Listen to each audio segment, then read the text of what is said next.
In this presentation, we are discussing this outdoor public sculpture displayed at the National Autonomous University of Mexico. This sculpture, measuring 15 meters long of polychromatic steel, was made by Helen Escobedo. It's really of a magnificent size. What is the name of the artwork?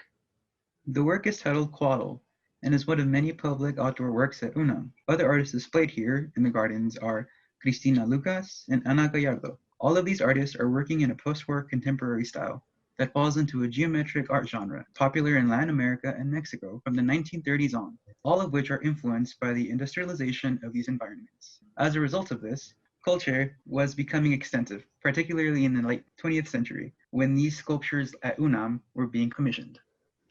So UNAM is really undertaking a role in diversity through their art commissions, it seems.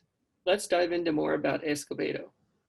Yeah, Escobedo has a fascinating relationship to public sculpture. Escobedo studied art at both Universidad de las Americas in Mexico and the Royal College of Art in London, which is set by her mestiza background of Mexican and English parents. Escobedo became interested in making indoor and outdoor structures that complemented the environments where they were installed.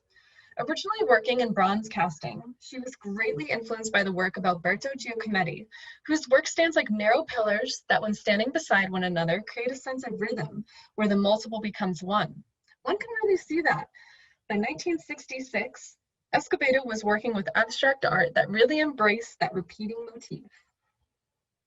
It's really mesmerizing to look at. I'm wondering what could have compelled her to work in such simple and minimal forms. Her sculptures, she mentions, were inspired by scaffolding against classical buildings.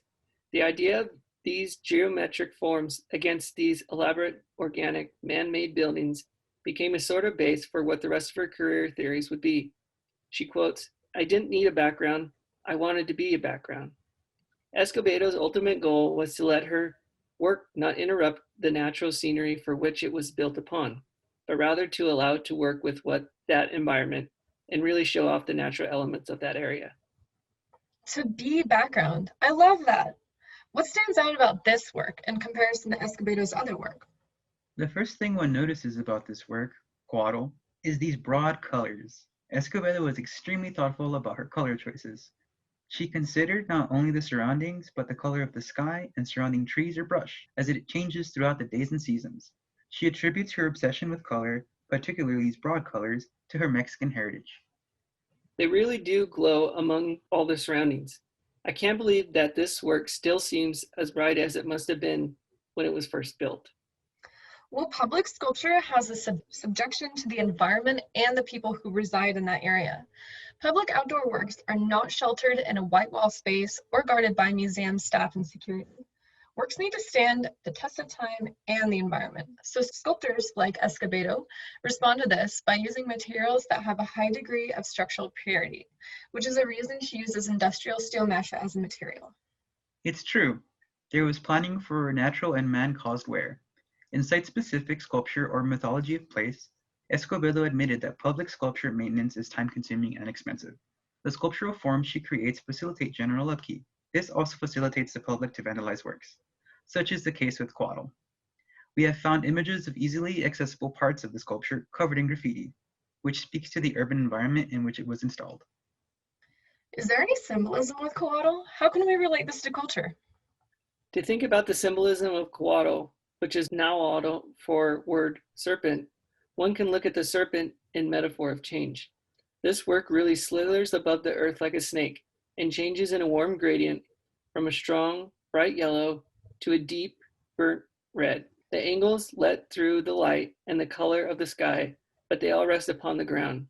In Stephen Moore and Laurel Kern's book, Divinity, the serpent movement is symbolic where the Indian, the Mexican, and the Anglo are integrated into one, further diving into Escobedo's own mestiza background.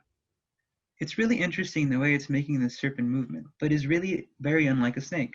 Still, it's as though the snake has its own unique trope about it. We can see in Escobedo's Cóatl a contemporary use of iconography that establishes an identity which is linked to a physical and spiritual legacy of the indigenous beliefs. Mexicans during the revolution sought to free themselves from European control and establish an identity that was informed by their post-classic culture, through the visual language of murals and sculpture. Yeah, this new language in art was really significant to artists of the 20th century.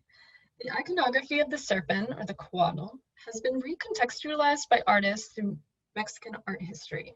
Artists such as Diego Rivera, Jose Clemente Orozco, Juan O'Gorman, Jose Chavez Morado, and of course Helen Escobedo have all used it in their works of art. It's really interesting how the presence of the Cóatl motif, and in some cases Quetzalcoatl, creates a link to the indigenous past of the Mexican people.